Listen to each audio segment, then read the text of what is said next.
大家好，我是魔法创作室，欢迎大家收看我的视频。燕尾夹相信很多朋友家里都有，别小看它，它的作用可不小。您知道我们把燕尾夹放进家里有什么妙用吗？这几个用途都非常不错，还不知道的朋友，现在知道还不算晚哦。因为家除了上学工作的时候可以用到，日常生活中呢，也能帮我们解决不少烦恼哦。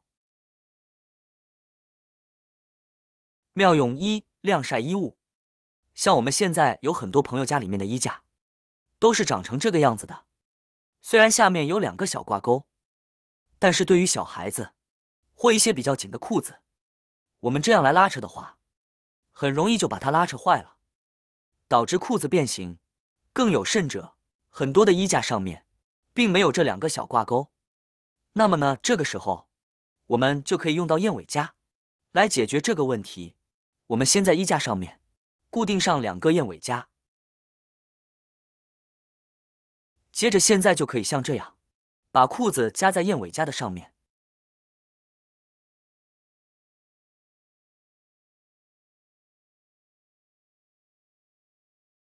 这样呢，我们的裤子就被很好的固定住了，而且呢，可以随意的活动。这样子我们在晾裤子或裙子的时候就方便了许多了。不仅可以晾裤子，像我们平时晾袜子的时候，也可以用到燕尾夹。相信很多朋友都遇到这种问题。我们在这样晾晒袜子的时候呢，风一吹，袜子就全部掉到地上了，非常的让人烦恼。那么这个时候，我们就可以利用上我们的燕尾夹了。我们可以在袜子上面加上一个燕尾夹，这样袜子就被很好的固定了起来。不仅可以这样子固定，而且我们还可以将袜子取下来，像这样子把它固定在上面。以这种方式来固定的话呢，燕尾夹和袜子之间的接触面积比较小，那么袜子干起来还比较快一些呢。我们用燕尾夹将袜子固定好后，现在呢，别说风吹，就算用手这样来回晃，袜子都不会再掉下来，非常的稳固。妙用2：要是我们茶叶开封了，或者是我们的零食一次没吃完，又担心它受潮的话，就可以选择用燕尾夹来将零食密封起来。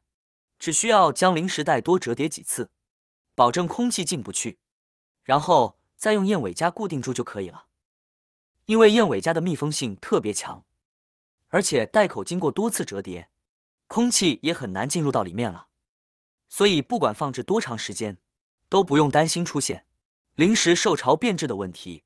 燕尾夹除了可以密封零食袋之外，像家中的常用调料或者是其他的东西，都能够通过燕尾夹来进行密封哦。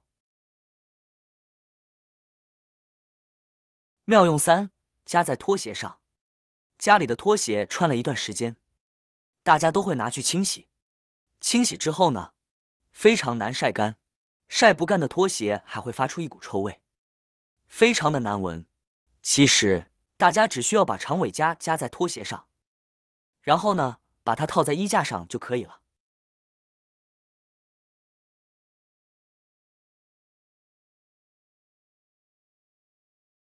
套好之后就像这个样子啊。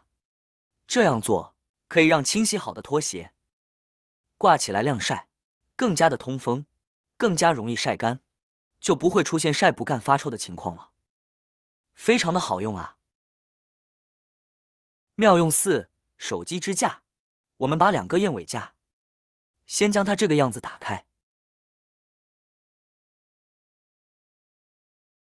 用一只燕尾夹的夹子夹住另一只燕尾夹的尾巴，像这个样子把它们固定起来。固定好后是这个样子的。另外再取2个燕尾夹，以之前同样的方式将它们拼合在一起。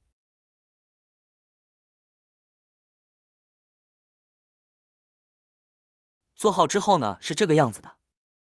现在我们把它放在一起之后，我们就可以把手机放在上面了，不管是看电视还是干什么呢，就非常的方便了。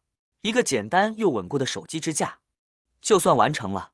当我们家里面的手机支架不够用，或者是一时半会找不着的时候，我们就可以用这个燕尾夹来代替手机支架。我们来看一下这个手机支架，非常的稳固，而且简单实用。我们不管是给它转圈还是推拉，它都不会倒哦。并且下面的燕尾夹，我们还可以随便的移动，根据自己的需要来调整它的宽度呢，非常的方便实用。妙用5，天气越来越热了，讨厌的蚊子也来了。相信大多数人都是买蚊香来驱蚊的，特别是这种盘状的蚊香用的最普遍了。这种蚊香一般都是2片盘在一起的，用之前呢要用手掰开才行。不过掰蚊香的时候呢，很容易弄断。那这种断掉的就没有单独好用的支架，有时候往往呢就浪费掉了。现在我们就可以用燕尾夹来解决了。无论是蚊香的头部还是中心段，都可以使用这个方法，既牢固又美观。点燃蚊香时，这个方法可以避免浪费。如果家里的蚊香支架找不到了，就可以使用燕尾架将其固定点燃，这样就不用另外花钱购买支架了。妙用6，固定床单。相信很多朋友都和我有一样的烦恼，就是床单喜欢在床上乱窜，晚上睡觉的时候都还好好的，早上起来床单就已经跑到脚的那一边去了，非常的让人烦恼。那么这个时候呢，其实我们就可以用燕尾夹来解决这个问题了。我们只需要将燕尾夹在床头处，给它固定在床垫上面，把床单和床垫固定在一起，夹得死死的。那么如果你觉得加一个还不够的话，觉得自家的床单比较顺滑的话，那么就可以多固定几个。床的2侧我们都这样固定好之后呢，不管你怎么睡，现在床单它都不会串掉了，保准第2天醒来，晚上床单是怎么样的，第2天早上床单也就是原封不动的样子。学会以上的方法，因为家不再只是办公的一件工具，更是一个充满创意的模具。这让我深思，我们生活中是否还有其他被认为无用的物品，等待着我们去发现它们的新用途呢？或许我们周围的每一个小角落，都蕴藏着我们共同的智慧和创意。好啦，今天的视频内容呢就分享完了。喜欢我的视频的朋友们，记得点赞、转发、分享哦。希望可以帮助到更多的朋友。或许你有更多更实用的小技巧，欢迎评论区留言分享哦。点击我的视频头像，还可以观看更多的生活技巧。每天呢都会分享不同的精彩视频，别忘了关注我哟。